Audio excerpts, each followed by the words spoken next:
আল্লাহর সঙ্গে যদি কোনো বান্দা দেখা করতে চায়, আমরা আল্লাহরে দেখতে চাই কিনা? চাই কিনা আল্লাহকে দেখতে? আল্লাহ পাক বলছেন, আমারে যদি দেখতে চাও, ফামান কানা ইয়ারজু লিকা রাব্বিহি ফালইআমাল আমালান সালিহান ওয়ালা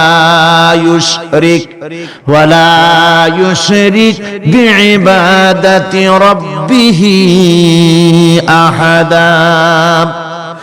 আমার সঙ্গে যদি দেখা করতে চাও, তোমাদের মধ্য থেকে কেউ যদি আমার সাথে দেখা করতে চায়, সে যেন ভালো কাজ করে, ভালো আমল করে, আর আমার ইবাদতের সঙ্গে কাউকে যেন শরীক না বানায়, তাহলেই আমার সঙ্গে কিয়ামতে দেখা হয়ে যাবে। জোরে বলেন সুবহানাল্লাহ। আল্লাহর সঙ্গে দেখা করতে হলে তার ইবাদত করতে হবে, গোলামি করতে হবে, এবং কাউকে শরীক স্থাপন করা যাবে না। এই গোলামি করতে হবে, ইবাদত করতে হবে কতদিন? আল্লাহ রাব্বুল আলামিন বলছেন, ওয়া'বুদ রাব্বাকা হাত্তা ইয়াতিয়াকাল ইয়াকিন।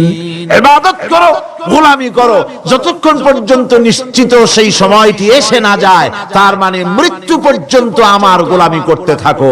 মৃত্যু